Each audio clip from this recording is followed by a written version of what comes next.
It will be. Tonight we will have the pleasure of getting to know each of these excellent candidates. Tonight's debate will be 4 candidates vying for our party's nomination in the August 14th primary. Among them are State Senator Andrew Rohrabaugh,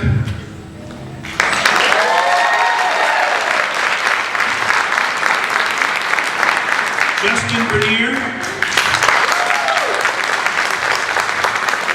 Mark Greenberg, and Lisa Wilson-Foley.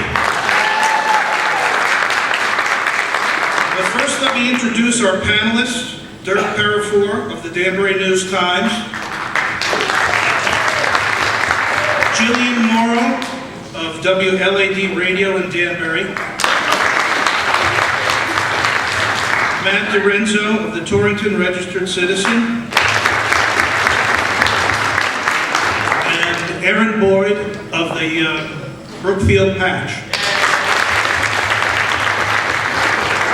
Before we begin, I'd encourage all of you to patronize our concession stand out in the lobby, where you can find these Obama playing cards, which every good Republican card game cannot do without.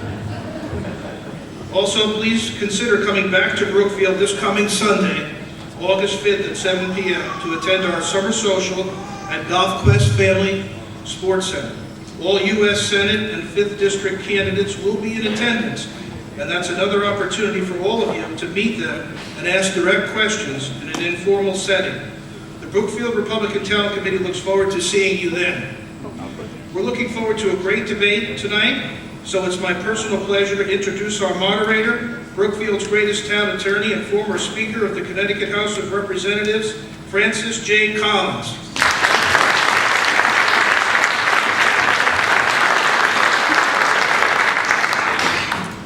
Thank you, and good evening to everyone. I always like to start off these debates by trying to explain the format, and I'll give you a simplified version, at least I think it's simplified. Each candidate will have an opening statement of 2 minutes and a closing statement of 2.5 minutes. They've already drawn cards, so we have the order for the opening statements and the order for the closing statements. There'll be a total of 12 questions from the panel, 3 directed to each candidate, who will have 2 minutes to respond. The other 3 candidates will have 1 minute to either respond or to comment on that question if they care to. We have a timer, Bonnie Bird down in front, who will hold up a card when a candidate has 15 seconds of their time remaining. We're fortunate to have all of the primary candidates here tonight. I'll just remind you, I'm sure most of you already know, the primary is 2 weeks from tomorrow. The 5th District should have a great turnout, and let's hope you and all your neighbors get out to vote. So let's get underway. The first question will come from Dirk Parafour, News-Times. Dirk. Mr. Speaker, what are we going to do opening statements? Oh, I'm sorry, we're doing opening statements. I'm sorry. First statement will be by Lisa Wilson-Foley.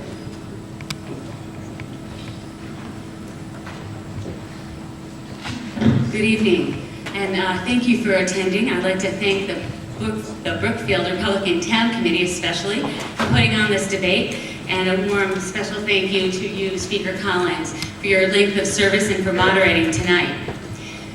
You know, 2012, this election is going to be one of the most important elections of our lifetimes. Our country is at a crossroads, and we are in a battle for the vision of the future of our country.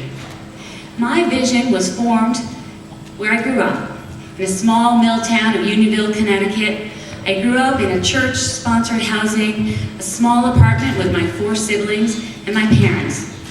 My mom was the breadwinner and the caretaker. She was working 2 jobs to keep our family intact. My dad was in and out of the hospital, and he passed when we were young. We didn't have much, but we had a warm community and a great church. And my siblings and I knew that if we worked really hard and got a good education, that anything was possible in America. When I was 29, I started my first company. It was in the physical therapy business. And I benefited from what we seem to be losing, and that is the opportunity to pursue the American dream. We need to make sure that our country stays open and available so that entrepreneurs can continue to pursue that dream. As a mother, I am fearful for the future of my children. As a business owner, I am so fed up with federal regulations and the federal government putting onus regulations on the backs of small businesses. And a healthcare provider, I know we need healthcare reform, but not the unaffordable healthcare reform that Obama has put in place. I believe America is the land of opportunity, and if I'm elected to Congress, I will make sure I keep it that way. Thank you so much. Next candidate will be Mark Greenberg. Mark, come left. No, you're first on the second. Last one.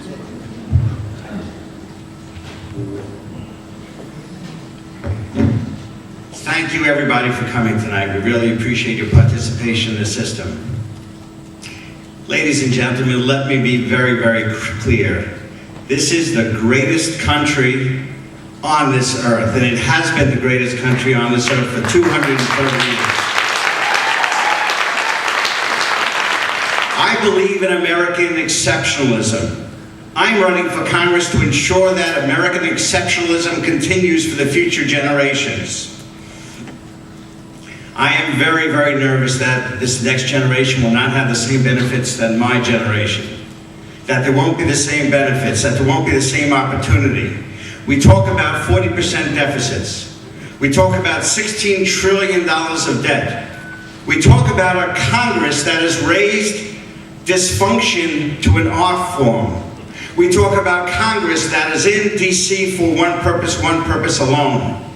And that is to further their own goals, for the perks and benefits, and not for you.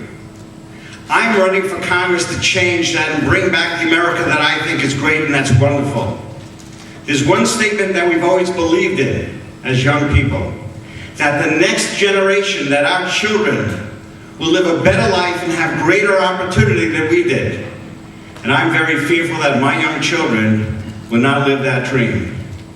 That's why I want your support. That's why we have to change the way things are done in Congress. Thank you very, very much for being here and participating in this tremendous change of getting back our country. Thank you, everybody.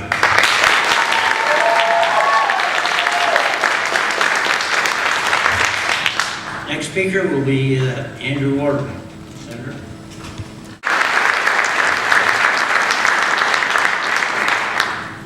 Thank you, and good evening, one and all. Thank you for being here and participating in this important discussion about the future of our country. Our country was built on individuals, through their families and communities. It was built from the people up, not from the government down. So said Jack Kemp, and truer words have never been spoken. If there is one thing that I have learned in the 18 magnificent years I've had representing the people of Western Connecticut in the Connecticut General Assembly, it's that the power of our great state and our nation and all of the potential that we together have rests not with the government, but with we, the people.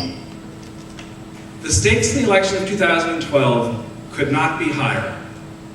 As a state representative and as a state senator, I've had the incredible privilege of serving our party and the people and communities of this region, always standing up for Republican principles of lower taxes, smaller government, personal responsibility. I've tried to make the most of the offices I've held, not for myself, but for the people I have the privilege of representing.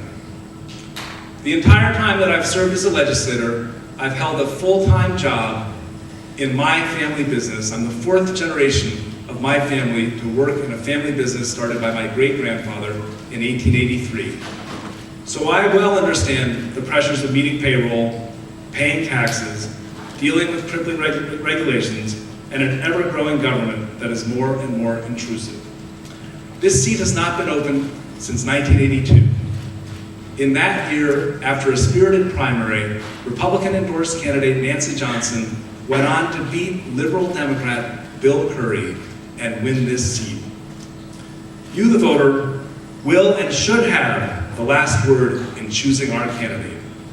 Tonight, I am setting out to prove that I have the skills, the experience, the relationships, and the capacity both to win this election for our party in November and then to serve this district in Washington, D.C. Thank you very much for being here. I look forward to this conversation.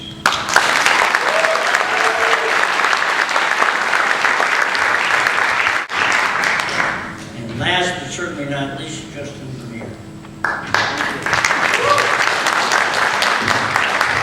want to thank the Brookfield RTC. Marty, thanks for putting this on. And where's Matt Grimes? Matt Grimes, thank you very much for putting all this together. I know it's not easy. Two more important people. I want to thank my wife Jenny and my mother in the back with my 3-month-old daughter Annabelle. We're here tonight with us. So thank you, ladies, for coming out.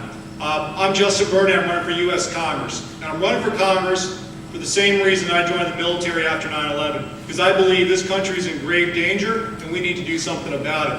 I've talked about this timepiece, my watch, on the campaign trail. And what I've talked about is a sense of urgency that you see with the troops in Afghanistan and Iraq. I served in Afghanistan. I can tell you, everyone there has a watch, because seconds, minutes, certainly hours can be the difference between life and death, between a mission going correct, one being successful, and one being a failure. But you come back to Hartford, you come back to Washington, D.C., and no one's checking their watches. There isn't the same sense of urgency. But I can tell you today that the voters have the sense of urgency. They have a sense of urgency about spending, about jobs, job creation, about energy, about health care, about all the big issues that are facing this country today. And we have to, as a party, tap into that sense of urgency. And I believe the only way we're going to do that is by showing distance, daylight between us and the Democrats. You have a choice in this election. Every election is about choices. In this one, you have a choice. Are you going to vote for a liberal, or are you going to nominate a conservative to represent our party in November? I believe that the only way we're going to get the American people excited, the people in Western Connecticut excited about this race to support the Republican Party, is if we stand by those conservative principles. Without those principles, if we throw in the towel on them, then we don't have a party, we don't have a moral standing in this race, and we won't be successful. So I ask for your support. I ask for you to support conservative candidates in November. Thank you.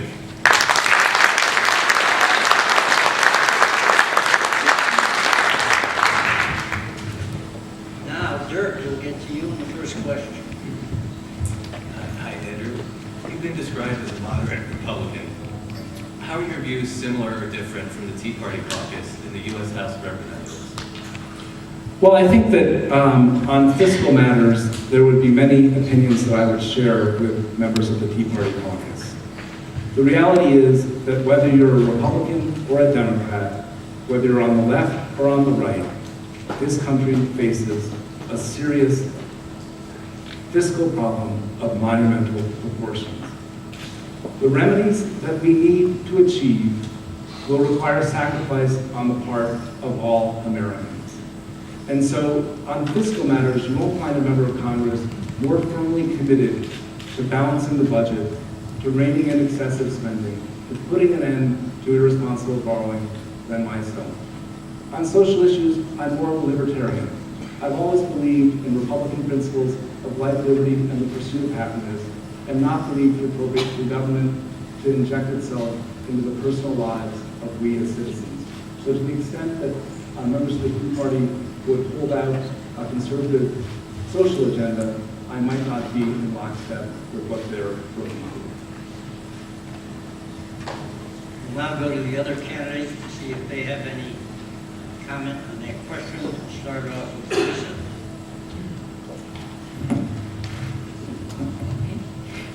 Well, you know what? I believe that the Tea Party has been a huge benefit to our Republican Party. They've held the line on taxes, increasing our debt ceiling. They've been very vocal and visible, and even here today. And I appreciate everybody that's going to join our party and make it stronger and wiser and utilize that energy and resources so that we will have a bipartisan solution to many of our problems. We see in this state, we are ruled like one party. The Democrats have taken control over every major seat in their Congress and also our constitutional officers and our governor. And we see our taxes are rising, businesses are leaving our state, and I certainly will make sure that I will go across the aisle and not only be a participant in the Republican Party, the Tea Party Caucus, there's a medical caucus that I'd love to be involved in it as well. Justin? These are the type of mealy-mouthed answers that are going to get us a big fat loss in November. We ought to be able to say as a Republican Party that we support the Tea Party. The Tea Party principles are America's principles. Now, we may not be the majority, we may not have a majority registration in this state. There may be more Democrats, and there's certainly more independents. But I can tell you, having talked to voters now for a very long time, that their sentiment, their gut, is with everything we stand for, the conservative principles that we stand for. And we ought to be able to say, yes, we do support the Tea Party. Yes, we do support their principles of smaller government, of less taxes, of reining in the federal government, of adhering to the Constitution, of recognizing that we are not a government, a country of government, we're of the people. And so if we have candidates that are afraid to do that, write them off today, because they're not going to fight for you or for the Constitution when they get down to Congress.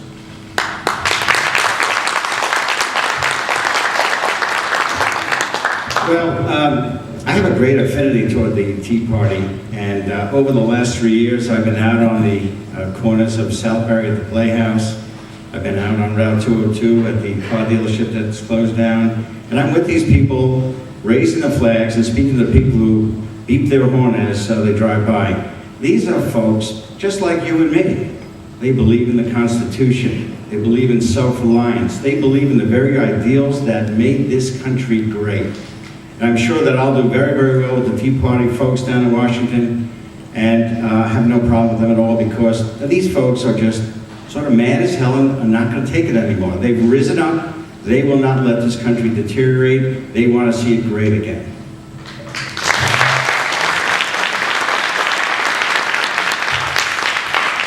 The next question, Julie Moore.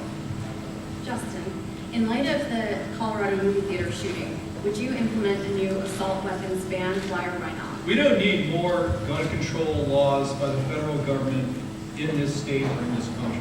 What we need is law enforcement. What we need is personal responsibility. And those are going to be the answers. The people that follow gun control laws, law-abiding citizens, are not the ones that are going to be creating these types of situations like the ones we see in Colorado.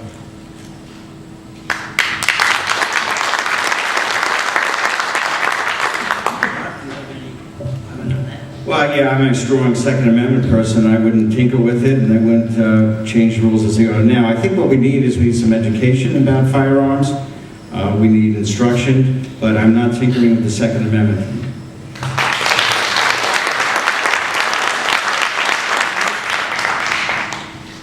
What this country needs to do is to enforce the laws that are on the books today.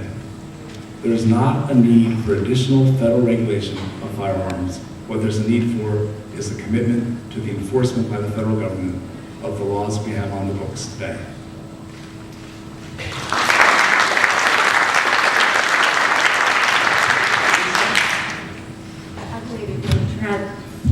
I believe it was a very tragic incident.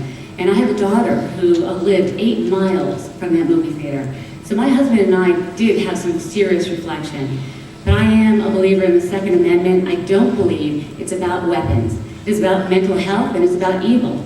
And changing our gun laws is not going to impact those two things. Thank you.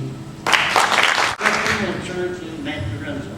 This question is for Mark. I'm hoping that the real estate background can help you out here. I live up in Torrington. I live up in Torrington, which has a problem similar to a lot of the towns in this district. We bring water to the New Milford, Thomaston. There's more than 1 million square feet of vacant industrial space there. Buildings that used to make ball bearings and gaskets and stuff that powered the Industrial Revolution is empty now. There's no private market pressure to develop that space. The city can't afford to take it over and even knock it down. Some of the buildings are deteriorating and brownfields. What can the federal government do, or what should the federal government do to help a city like Torrington with that kind of space and redevelopment? Well, that's a great question, Matt. And, not being a politician, it's easy to just tell the truth, and I have a 35 years of background to speak with regard to it. The state is losing population. Torrington is losing population. If you're losing population, you're going to simply have less need to fill this vacancy. This vacancy also was used for manufacturing in Torrington, when we had the Torrington Company and Ingersoll Rand and other manufacturing companies. This space will not have any use in the foreseeable future. That is the fact of the matter. So it's going to lie derelict unless it's taken down, converted to parks, or converted to parking, so that folks in downtown will be able to have greater accessibility to downtown stores.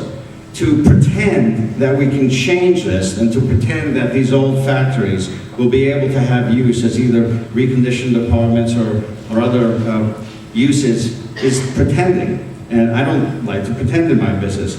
We need people in this state.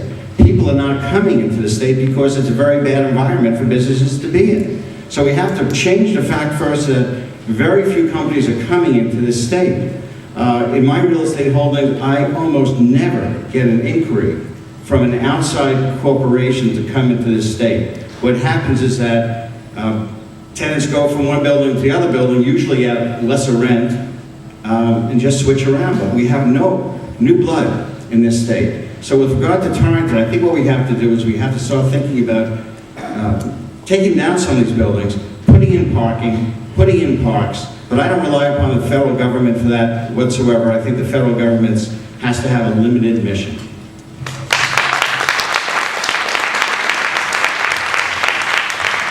Other comments, Andrew? We'll start with you.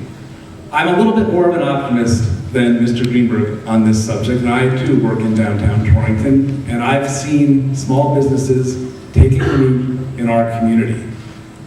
In Connecticut, there were more manufacturing jobs in 2011 than there were in 2010. We have 5,000 small manufacturers in our state employing 166,000 individuals. Whammo has just decided to bring the production of Frisbees back from China to the United States of America. General Electric is bringing the manufacture of appliances back from Mexico and China to this country. If this country gets its act together, lowers the corporate tax rate, repeals Obamacare, makes energy more affordable, and begins to deconstruct our regulatory environment, which is strangling small business, I have every confidence that those buildings in Torrington will be humming with Yankee ingenuity once again.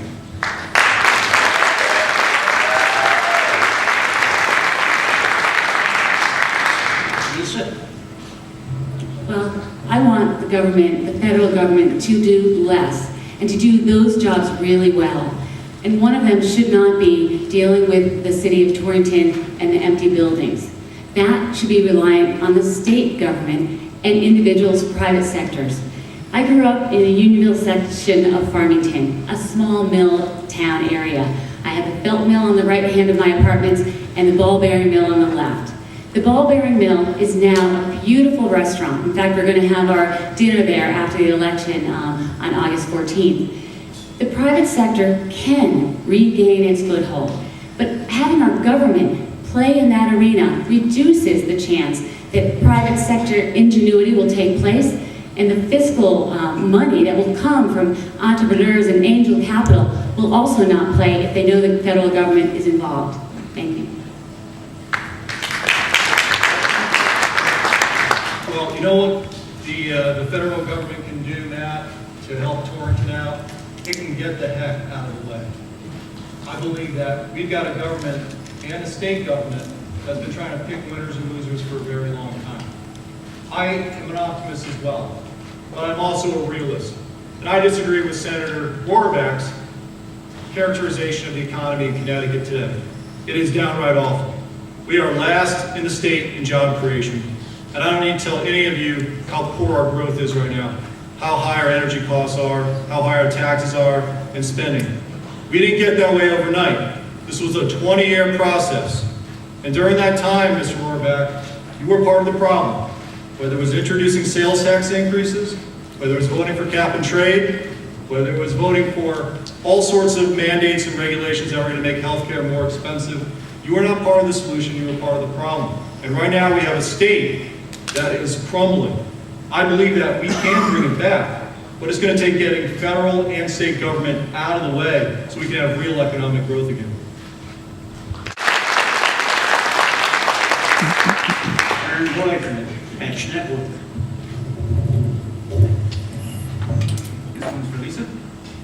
If you receive the nomination, how do you think the grand jury investigation into former Governor John Rowland, which has been linked to your campaign, will affect your chances in the general election? I am the best candidate to win this election. My background in the private sector, creating more than 1,500 jobs in our district alone, I understand what the people of this community are going through. I've lived it. I've raised my kids here. I want them to have the same opportunity that my husband and I had. You know, again, I grew up in a very poor environment, a very poor family, and I had a wonderful place that I could start my own business, own my own home, and those are the things that I'm going to fight for, and I'm going to fight with every fiber of my being. I'm working hard to win this race, and I know that I will be a wonderful voice for you and all of the people that live in the 5th District, be they the 1% or the people just graduating from college looking for that job. I will be your voice and I will be your vision, and that's why I'm running for this race. And one of the reasons that some people don't even get involved in politics are these attacks on candidates and this nasty political sphere that we have to run in. So yes, I'm here and I'm going to fight right all the way through this election, right through November, and I will continue to fight and stand up for the people of this district. Thank you. Add anything or? Would I sure would.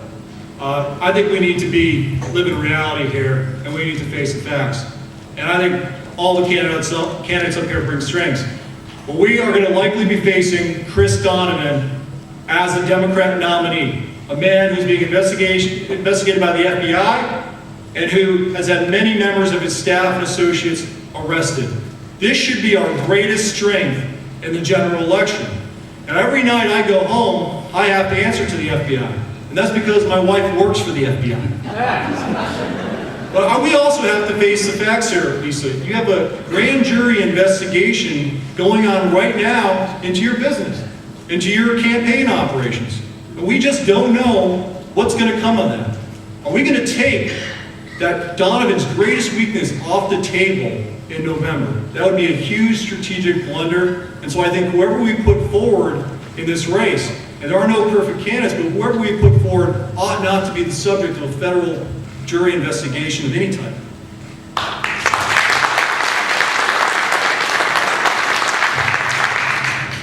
Well, I don't want to jump on Lisa. Look, it would be nice to have a determination before 14 days from today, so it's put to bed, and we would go on from there.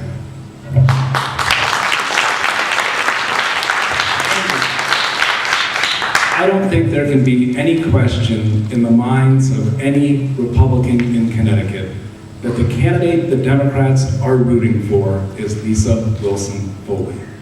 Because should she win this primary, the Democrats know she'll be the one candidate who doesn't have in her toolbox the ability to call Chris Donovan out for his ethical transgressions because she has to look in the mirror.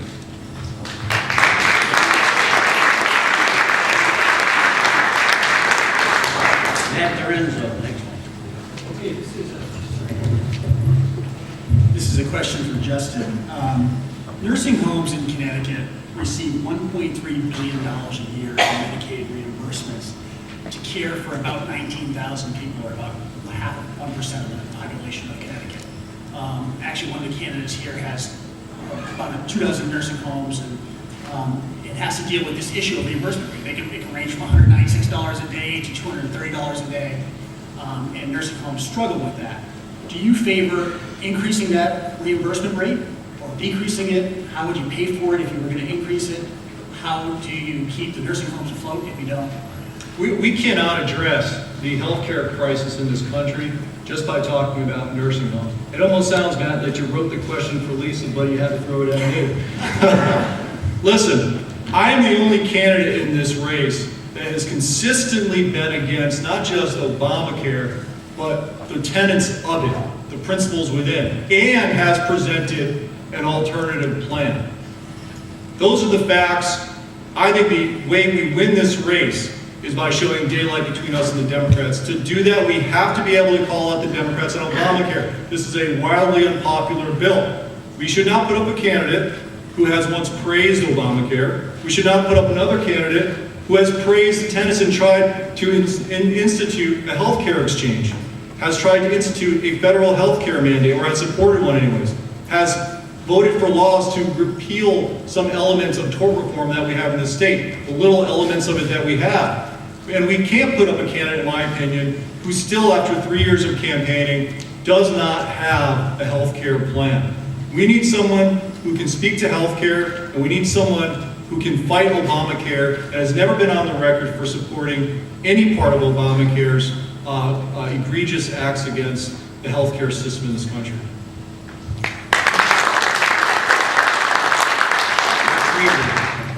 Well, I do have a health care plan. It's less than 2,700 pages, and I'm simply not going to rewrite a mistake which is that large. Anyway, with regard to the question specifically, though, we have to have free markets in healthcare. We have the best health delivery system in the world. So we have to be very, very careful about what we do with that health delivery system with regard to insurance. We have to have a greater relationship between the payer, which is the patient, and the provider, which is the doctor. For instance, in LASIK care, that is not covered by insurance. It's covered by the free market enterprise. I had LASIK surgery 4 years ago, and it cost $5,000, I think. Now, if you were to get the same surgery, it costs $1,000 or less, because free market is going at the market with LASIK surgery and cosmetic surgery as well. So we have to create a better relationship between the doctor and the patient. We have to let the free markets work with healthcare, because after all, healthcare is 16% of the economy. It is one of our great businesses in this country.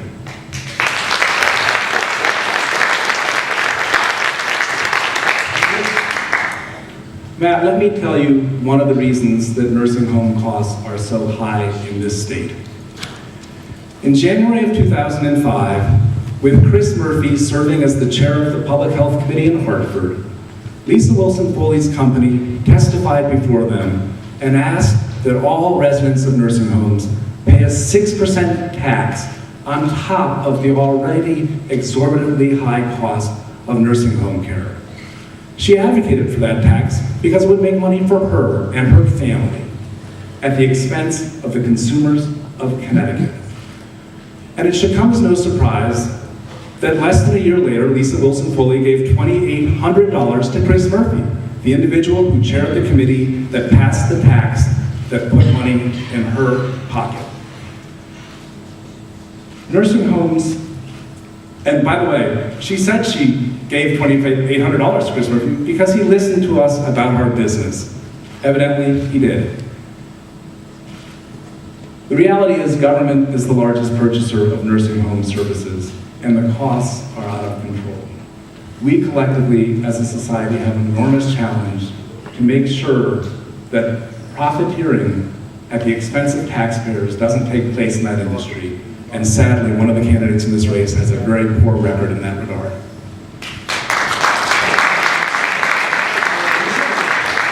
There are a lot of false accusations going on here, and I'm going to clarify a little bit. Neither myself, nor my campaign, nor any of my companies have been contacted by the federal authorities.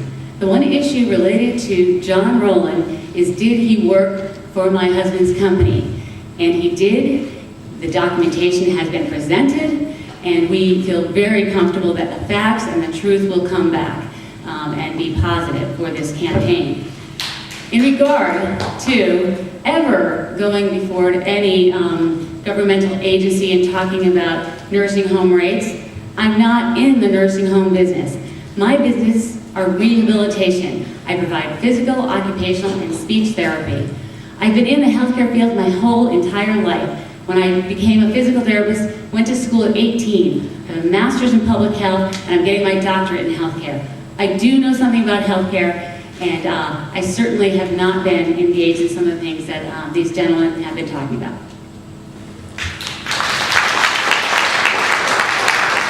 Very careful in these times. Hi, Lisa. Do you support or oppose President Obama's order to halt the deportation of mostly younger, undocumented immigrants? This executive order is short-sighted, and it puts a false hope for undocumented young people. We do need a plan for immigration. We certainly need to make sure that we protect our borders first. We need to make sure we make our borders secure, not only for our safety, but also for our economics. Our president decided at the last minute, because we are in election mode, to make this executive order. This is what people hate most about politics. It was not done because he wanted to improve the lives of our illegal immigrants. It was done for purely political purposes. President Obama had 2 years where he had total control. If he wanted to make changes in our immigration laws, he could have done it then. The thing about illegal immigration is that it is illegal. And as a parent of 3 teenage girls, I'm constantly trying to teach them what's right, what's not right, what's legal, what's not legal. We can't have our leaders in Washington making this very money for average people to understand that if it's illegal, it shouldn't be done. Thank you.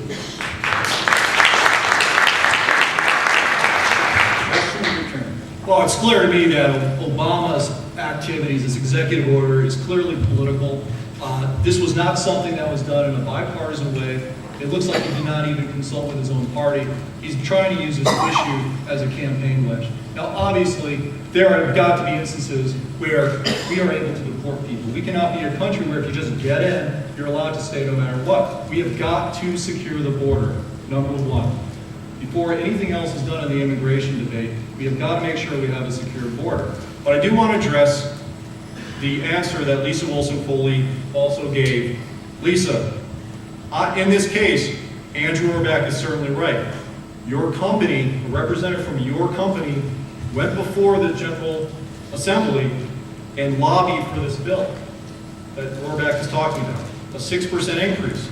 It's the facts. You can't, Lisa, you can't say in one day that you're the head of Apple Rehab. I've never said and then that. another day say that you've got nothing to do with anything that goes on. You can't one day be in the commercials for Apple Rehab saying, no, I'm the face of Apple Rehab and this is our company, and go on the campaign trail and take credit for all the jobs there and all the economic growth. Those are my jobs. And then in the next breath say you have nothing to do with Apple Rehab. I don't. And if you don't have I anything don't to do own with Apple Rehab. I have no ownership in Apple Rehab. if you don't have anything to do with Apple Rehab, then why is it over the past 2 years, all I've heard from you on the campaign trail is that you are in charge of Apple Rehab? I've never said I'm in charge. My husband would kill me if I said that. I'm in charge of my own companies that have 600 employees right here in Connecticut. Mark? Yeah. Have anything to add? Oh yeah, let's get back to the issue. This is a great country of immigrants. My grandfather came from Russia when he was 2 years old, and he came in the legal way. My great-grandparents came from what was known as the Habsburg Empire in Eastern Europe years ago in the late 1800s. The point of the matter is we're a country of immigrants that have given great things to this country, where these folks have worked very, very hard. But we're also a country of laws. We have to abide by the laws. We need to streamline the process so that people don't feel like they have to come in illegally. But you can't give the nod of approval to folks who break the law.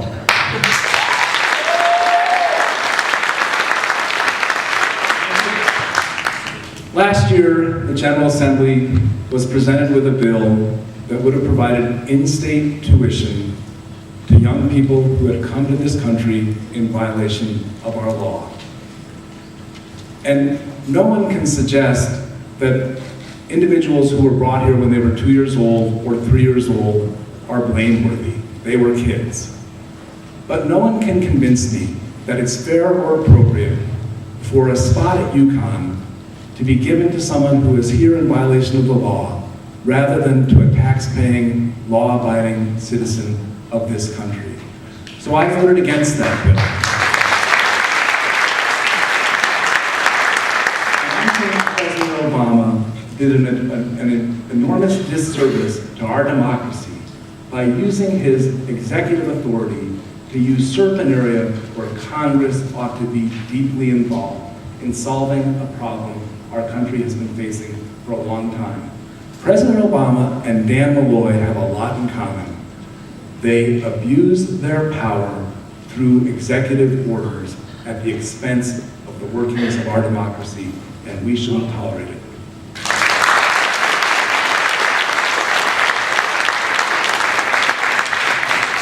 Aaron Boyd. This one's for Andrew. Despite currently leading the GOP candidates in fundraising, the most recent FEC reports show that you have raised only half as much as the leading Democratic fundraiser, Elizabeth Estes. With money expected to play an even more significant role than usual in this year's federal races, how do you plan to compete? Thank you, Aaron. I plan to compete the way I've competed to date, which is by raising more money than any Republican candidate. Elizabeth Estes will, mark my words, spend all of the money that she now has trying to win the Democratic nomination for this seat. And I, mark my words, will spend all of the money that my supporters have invested in my candidacy to win this primary on August 14th. And so when whoever the winner of the primary is on the Democratic side wakes up on August 15th, they and I will start from ground zero. This race has national attention because we have a once-in-a-generation opportunity to win back this seat for Republicans. I am very confident that money will flow in, not just from my supporters in the 5th District, but from people across the nation who want to see the voice of the New England Republican once again present in the United States Congress.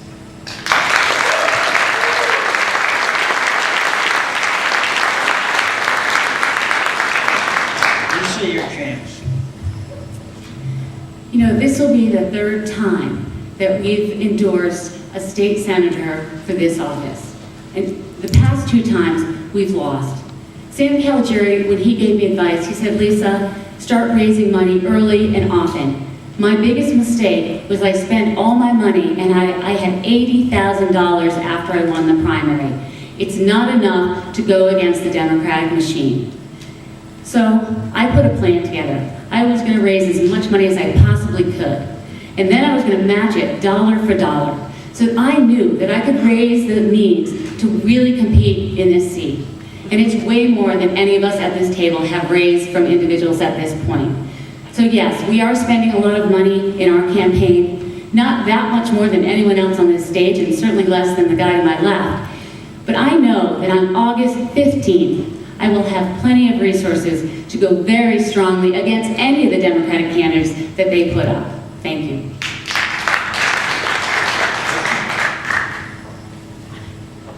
No Republican or Democrat self-funder has ever won a race for Congress, Senate, or governor in the state of Connecticut. Now, we can debate up here, and it really wouldn't matter about who's actually raised more money, but I do know this for sure. I have by far the most donors, and they're small donors. Our average donation, we've raised well over $700,000, $800,000. Our average donation is less than $100. 7,000 donors. And I can tell you, one of the best donations I ever got was a $5 bill. Well, what's so great about $5 or $5 check? Well, it's a note that came in it. It said, Mr. Bernier, my husband has just been laid off, my hours have been cut back, but we felt we had to do something to help the situation that's developing in the country right now, and so we sent you this $5. I know it's not a lot, but I hope it helps. Those are our supporters, and those are the ones that are going to help us to victory this August 14th.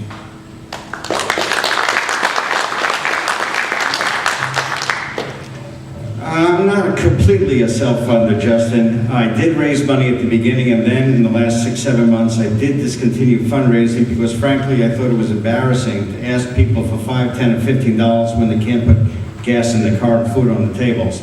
If I'm lucky enough to win the nomination, I will start fundraising again, but in any case, I have pledged that I will put in personal resources necessary to beat the Democrats. I will change the rule about self-funders generally not winning. We have a tremendous organization of grassroots people who will be at my side, and I promise everybody in this auditorium and others who are listening on camera that resources will not be a hindrance toward winning the seat.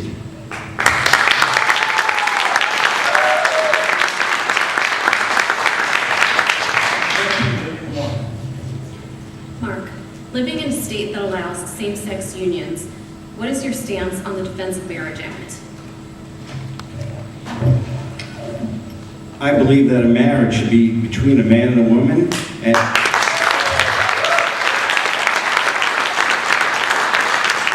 actually, I think that's the answer right there. I am a believer in sanctity of marriage between a man and a woman. Andrew, any comment? I don't believe in discrimination in any form. And I think Republicans would be well served to embrace our guiding principles of allowing people to pursue life, liberty, and pursuit of happiness.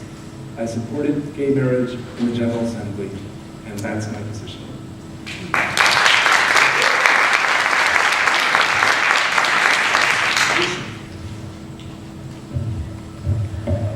I am not going to Washington to repeal the Defense of Marriage Act. I believe that it is the right thing for our federal government, and I believe that states can make that decision for themselves. I believe marriage is between a man and a woman.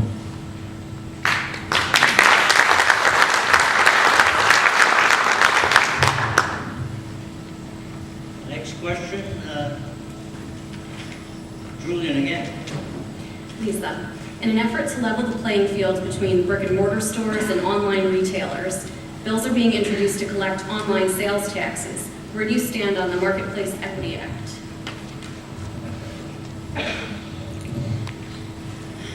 This is definitely a difficult question. It's certainly something that is on the minds of all the small businesses, the real estates, the mom and pop stores that I talk with. But I do have the younger generation in my household. And I notice that my 31-year-old stepdaughter isn't buying things in the local stores. Her parties, when she's buying gifts, everything is online. My teenage daughters also don't go shopping nearly the amount of time that people in my age group do. So we are seeing more and more online shopping, and we are seeing more out-of-business storefronts. It's sad for our neighborhoods, it's sad for our communities. Certainly these local shops are so important to the fabric of our communities. They donate to the local football teams, and they support the local school activities.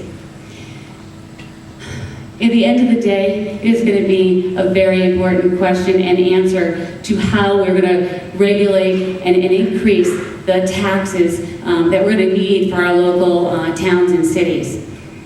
Presently, I feel strongly that we should leave it alone, allow the stores to not have to pay taxes when you're doing it online. I'm hopeful that the brick and mortar stores will become more involved with online sales, and so that they can have that ability to expand their businesses without the onerous tax implications. Today, that's how I feel. As certainly as our society progresses and online becomes even more integral to our situation, it will be something that we will constantly have to reflect upon, and we'll make decisions as we go. Thank you.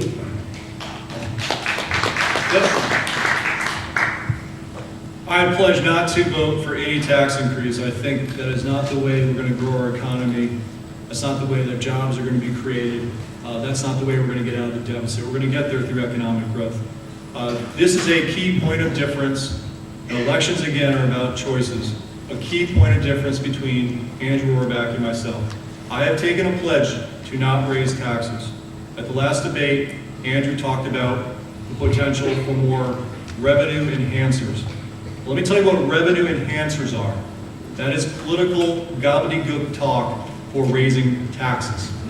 And the record is that Mr. Rohrback raised, or rather introduced personally, on his own, didn't co-sponsor, introduced 3 sales tax hike bills in his time in the legislature.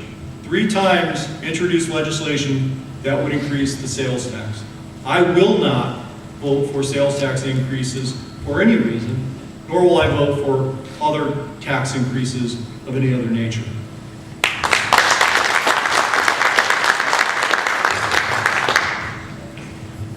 People who run the government at both the state level and at the federal level have an addiction. And frankly, that's an addiction to spending.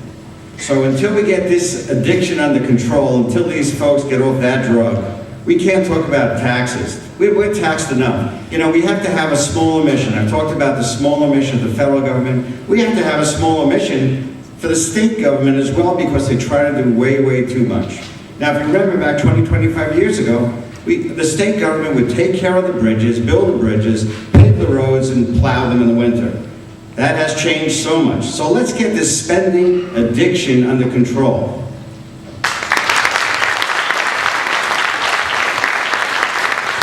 Andrew, your chance. Before I get to the question, I just want to say how much I wish Justin would take a pledge to tell the truth. Because on May 24th, 6 days after he lost the Republican convention, after having represented that he had it in the bag, Justin Bernier sent out a fundraising letter, which I hold in my hand, in which he represented to the recipients that I supported giving voting rights to illegal aliens. That is a lie. Justin, you should be ashamed of yourself. You cheapen this process. You cheapen all of us when you resort to outright fabrication. Andrew, why don't you read the rest of the letter? I don't need to read the rest of the letter, Justin. And rather than try to cherry pick things that you think may be inaccurate, why don't you read some of the other things on that letter, such as being endorsed by NARA, such as raising taxes, such as voting for cap and trade. There's many things there, Andrew, that you, instead of trying to defend one thing on that sheet. Justin, let Andrew finish. I just wanted to say, I stopped reading this letter when I came across an outright lie that was being circulated to the people of Connecticut.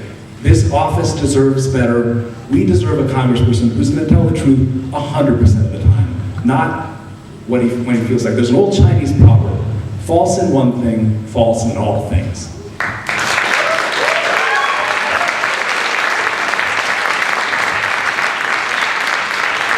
Moving on. Mark, recently you were called out for comments you made about Islam being a cult in many respects. What is your position on the Middle East, specifically the nuclear threat from Iran, and whether the United States should be involved in the Syrian uprising?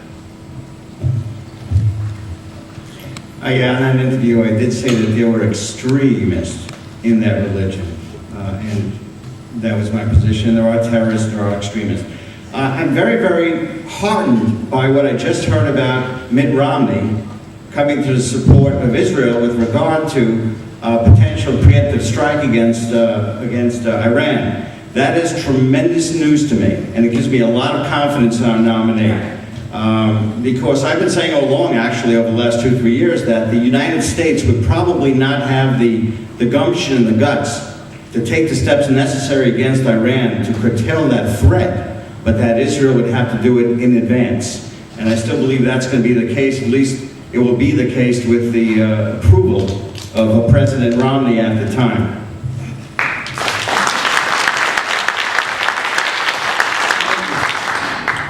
Well, with respect to the uprising in Syria, clearly it's in our national interest for Mr. Assad to go.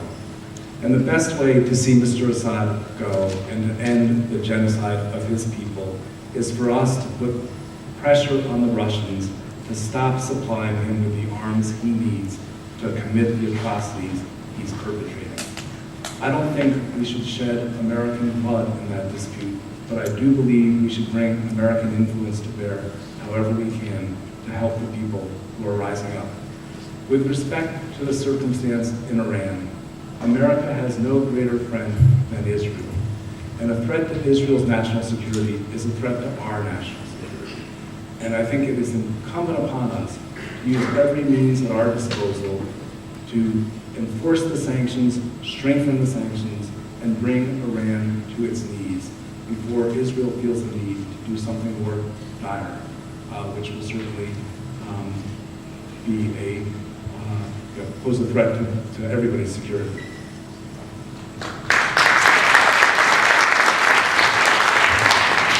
Lisa?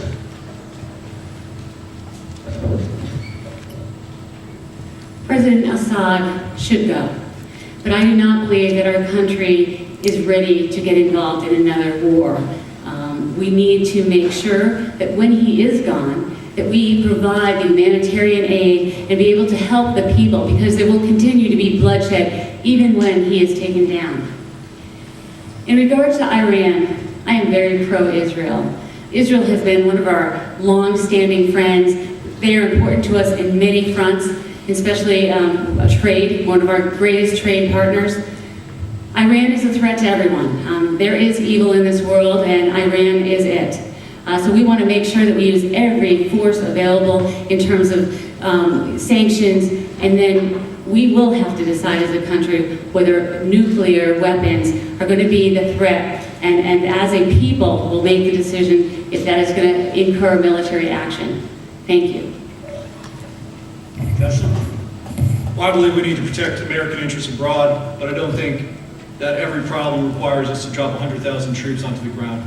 I believe I'm the only candidate in this race with any national security or foreign policy experience whatsoever. And I think one of the big problems we have in Congress today, and I've seen this firsthand, is that we have plenty of congressmen who frankly don't have that kind of experience at all.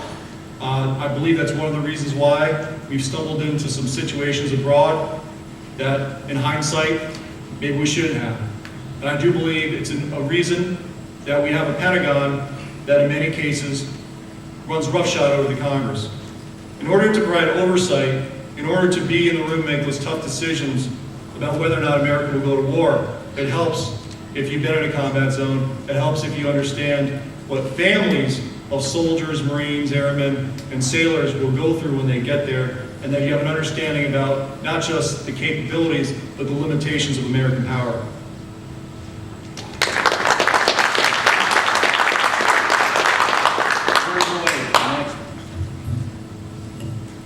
Justin, the manufacturing sector continues to shrink with 1,500 jobs lost in the last year. How important is the manufacturing industry in Connecticut, and what action, if any, should be taken? Well, it's critical. When I talk to manufacturers, one of the biggest things they bring up is the cost of energy in Connecticut. And in fact, it's one of the biggest things that my wife brings up around the kitchen table, because we have extremely high energy costs here in Connecticut. In fact, in Connecticut, our electricity rates are basically double the national average. The only state with a higher rate is the state of Hawaii, and they have to, of course, import everything. I can think of a lot of things you want to be number 2 to Hawaii in, but electricity costs are not among them. Unless we get electricity costs down, I do not believe we're going to be able to expand our manufacturing base, especially for high-tech manufacturing that requires a lot of energy. In the state Senate, and this is a position where I disagree very much with Andrew Warbeck, and these elections are about choices. Andrew voted for the cap-and-trade system, the regional greenhouse gas initiative. At the time, maybe it sounded like a good idea to some people, but I can tell you, since then, Republicans are taking a second look. Governor Christie down in New Jersey has withdrawn from that treaty, withdrawn the state of New Jersey from that treaty, because cap and trade is a tax on energy. When presented with the opportunity to revisit the cap and trade bill in the state Senate, Andrew said, yes, we'll have the hearing, but I can't imagine why in the world we want to get rid of cap and trade. We're not going to get cheaper energy until we get rid of cap and trade. We do a real all-the-above energy policy. If you voted for cap and trade in Connecticut, which already had among the highest electricity costs in the country, what are you going to do when you get down to Washington and we have a national energy problem on our hands?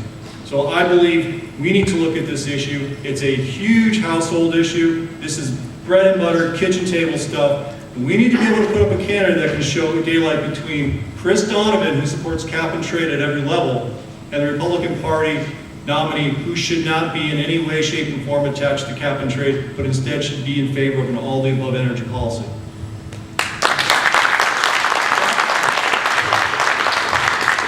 Well, manufacturing is very important, even more so because it's hard to keep the companies that we have in this state. You might say that we're swimming against the tide in this state. And the reason is that in this state, this is the worst state to do business in, or the second worst state, or third worst. We're one of the worst. And we have to change the economic activity and economic environment in this state for manufacturing companies to stay in the state or to try to attract some other manufacturing concerns. That's going to take a process. We started 20 years by getting the temporary income tax, and from that date to now, we've consistently lost competitiveness, consistently lost jobs, and now losing people. So we have to change this state at its roots to be able to hold on to manufacturing and perhaps bring back some.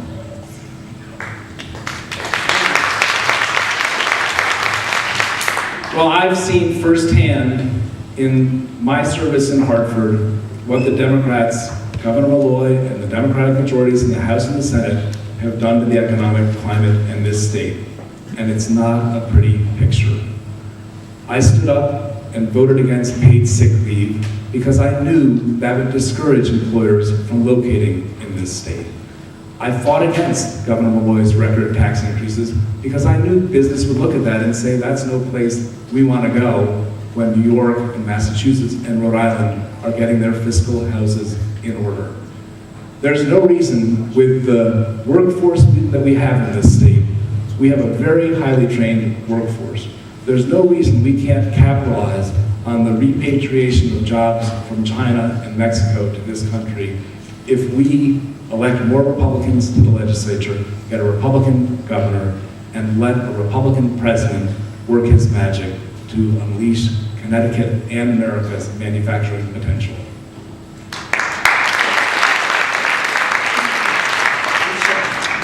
Manufacturing is crucial to our district.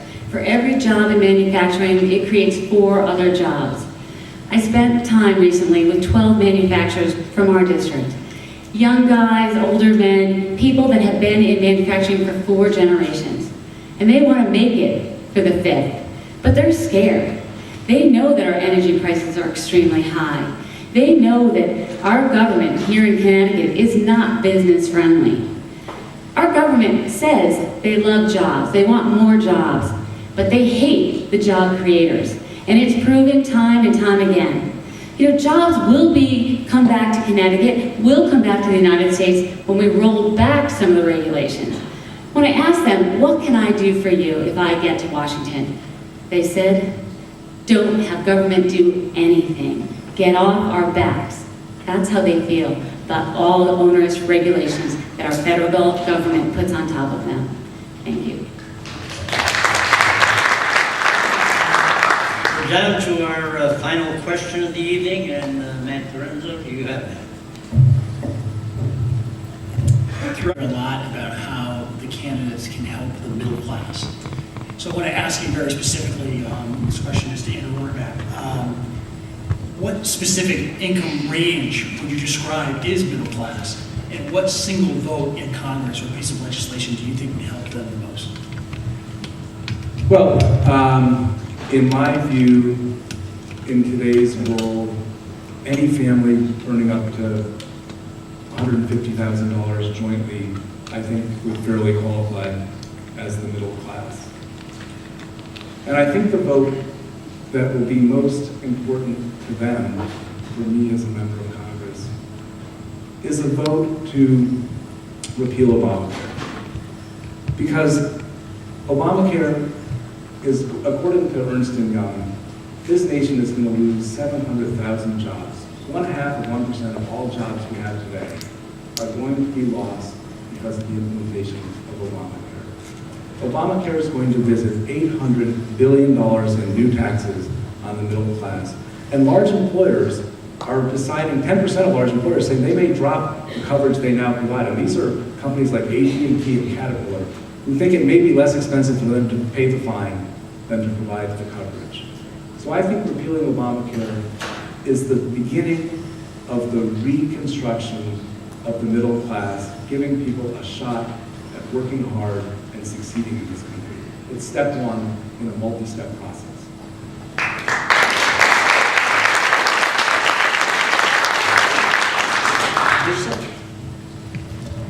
I'm going to have to agree with Andrew Rohrback. Obamacare is going to cost everyone. It is not only hanging over the heads of every doctor, every hospital, every patient, but it's hanging over the heads of the middle class families who are going to pay the most for their health care. As a business owner, I'm constantly making determinations about what I'm going to do with my insurance. Every other year, I have to change insurance companies because I don't want to put 15 or 20% more on top of the cost that the employees pay. They pay out 20% of their insurance with my companies. I know that Obamacare is not the answer, that we can put healthcare reform in place using bipartisan solutions, using market-based, market-driven forces that will reduce the cost of healthcare and reduce the cost of insurance on middle-class families. Thank you. Jeff, I imagine when you've supported Obamacare in the past, when you've supported its tenets, every answer in a conservative primary has got to be repeal Obamacare. But you know what? Right now the middle class is hurting. Obamacare hasn't even been fully implemented. And the middle class certainly wasn't doing well before Obamacare was passed. So it can't just be Obamacare. Getting rid of Obamacare and doing real health care reforms is going to help. But until we have economic growth, until we grow the country at 3.5%, 4%, which has been our historic average, instead of the 1.5% that we're at now, the middle class is not going to be able to recover. And that means improving the business environment. And to do that, you've got to send people down there that believe in doing just that. Not just talking about it, but really reducing the business taxes, doing an all-of-the-above energy policy, repealing and replacing Obamacare, not repealing or replacing, repealing and replacing, and moving towards a more stable dollar.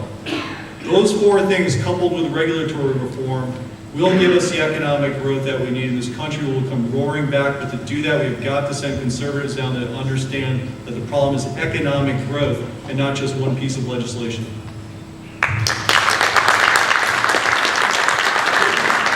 Yeah, the middle class has lost faith in its representatives down in Congress, the Senate, and the President. Half of the folks don't vote. Those who don't vote, they don't think that anything they do in their vote will make a difference. So what we have to do is we have to reinstill faith and confidence in the folks down in D.C. for the middle class. We have to do a lot. Obamacare is something that a congressman doesn't need to think about because Congress has tried to repeal it many times.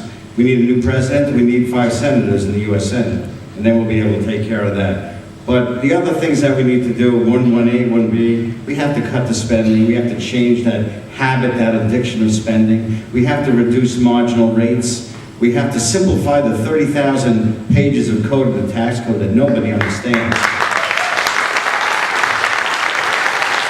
We have to increase the growth from 1.75% to 3 or 4. China's growing at 6%, and they feel that's anemic.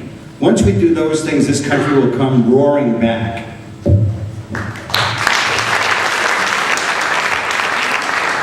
We're now at the point in the program where each of our candidates will have the opportunity to make a closing statement.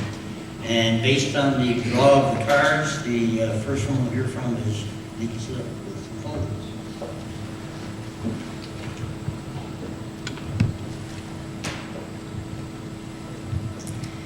Thank you again for being here tonight. Besides raising my family, running for Congress is the most important thing I've ever done in my life. It's so important that we elect people with real-world experience, with common sense and strong principles. That we elect people that will make the tough decisions and bring leadership that will turn our country around. I've spent my career building my businesses, employing people in mobile diagnostics, in pharmacy, in physical therapy. I own a bowling alley. I own a golf course. I've employed 600 people just yesterday, and I added 80 more over the past year in my new pharmacy. I do know what it's like to balance a budget, to meet a payroll, to pay down debt, to pay a lot of taxes and overcome a lot of regulations. I built my businesses without any federal stimulus or subsidies. And when President Obama says that government created my businesses, he's wrong. I created my businesses with perseverance and hard work and personal financial risk. That's what our country is all about. As a business owner, a community leader, as co-chief of our household, I do have the ability and experience to bring a new voice and a new vision to Washington. I want to represent the people right here in the 5th District, not the lobbyists, not the career politicians that want to stay in Washington. I want to make sure that you, here in the 5th, feel very strongly that you're represented. I am so honored to be here tonight. I am so blessed to have a family that surrounds me and supports me in this candidacy. And I am humbled to ask for your vote November 14th. I do want to be your voice in Washington and represent you. Thank you so much.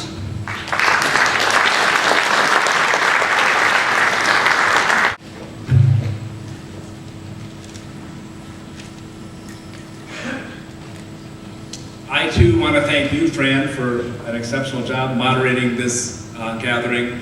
And I want to thank everyone in the audience, because how I wish that it were required reading or homework for every Republican primary voter to watch this debate and to get to know who it is that aspires to serve them.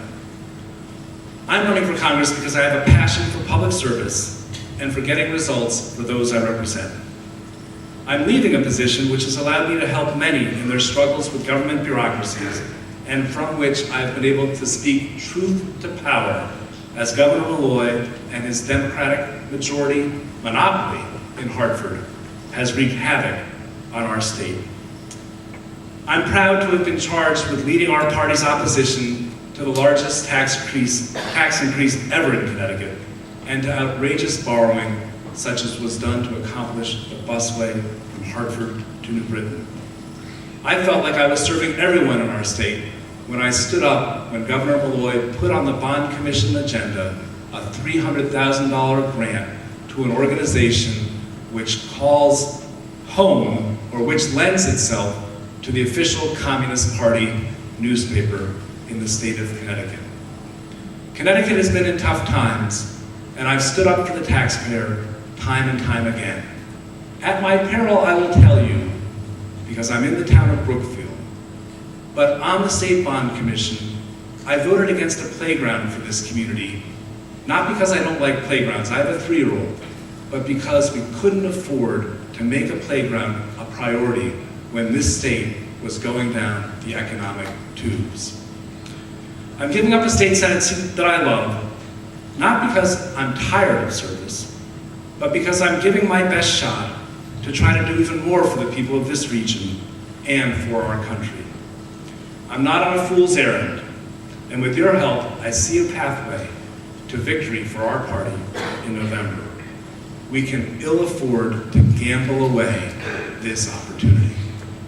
I can and will defeat disgraced candidate Chris Donovan if he is the nominee of his party. This district will become the laughingstock of our country if Republicans also choose to nominate a candidate who is dodging both reporters and the FBI while a federal investigation hangs over her campaign. While she may have changed her name, there is no alias. We must choose a candidate who will be in a position to use Chris Donovan's transgressions against him. I am that candidate. I can and will also beat Elizabeth Esty or Dan Roberti, because the people of the 5th District have seen what their extreme agenda has done to our state and this country. We need to nominate someone who knows not only what to do, but how to do it. Someone with a plan to fix our healthcare system and our economy. I am that candidate. I'm the only candidate with the leadership and experience to get results for the people of the 5th District from day one. Some run for Congress because they want to be something. I'm running for Congress because I want to do something.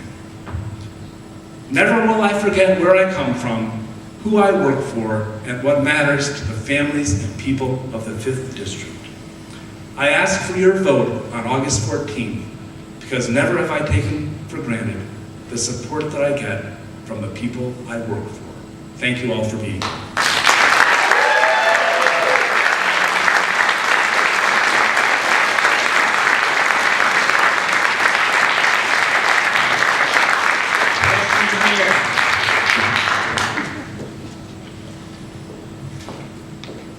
Thank you, Fran.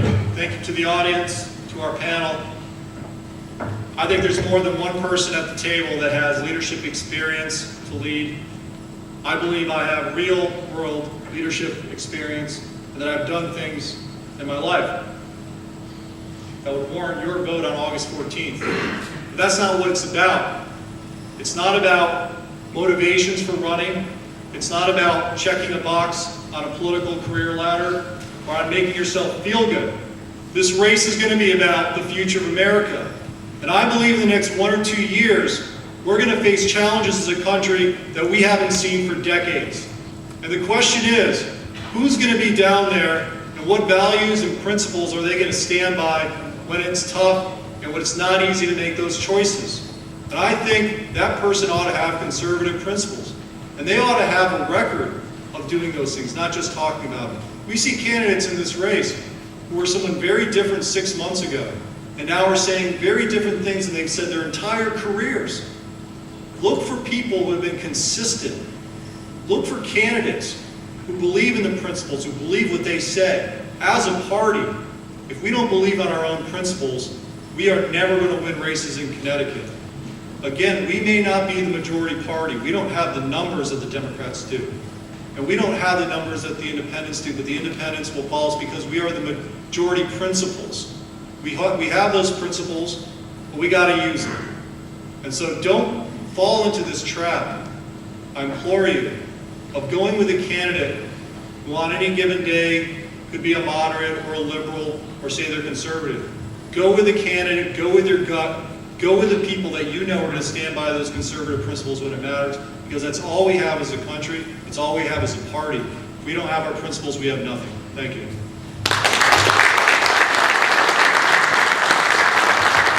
Great to see so many people here. Very often we talk to rooms of 3, 4, 5, 10 people. Sometimes it can be discouraging. Sometimes you wonder why you're doing it. But the reason why I'm doing it, the reason why I will continue to do it, and continue to stand up and do this, is because America is great, America is exceptional, and it's my mission to make sure that it stays exceptional. Now, does that mean that I spend less time with my children? Yes. And I have to read notes from my eldest, Livia, in crayon. It said, "Daddy, I want to see you home." I don't see you at home. I brought her back, talked to her one evening. I said, "Livia, I'm doing this for you. I'm doing this because somebody like me has to stand up. Somebody like me who doesn't have an agenda other than the greatness of this country and preserving it for your generation, your friends, must do this." And by the end of the conversation, she understood that. And that's why I'm going to do this, and that's why I want your support, I want your vote, because there's nothing more important than this. There are issues, there's the 40% deficit, there's the $16 trillion of debt, there's Obamacare, there's a lot of things that we have, which we have to work on. There's Dodd-Frank, there's all these bills that are large and voluminous and unnecessary. But most important thing that we have to think about is we have to analyze these things based upon the prism of the Constitution and based upon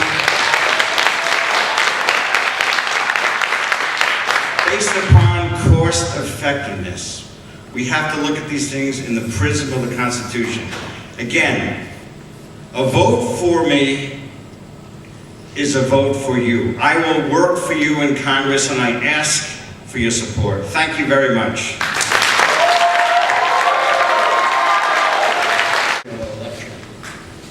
Just as a reminder, there are refreshments out in back, and the candidates will join everyone out there if you want to have a one-on-one discussion with them. Thank everyone in the audience for their interest in attending this debate. Don't forget to vote in the primary on August 14th, and have a safe trip home.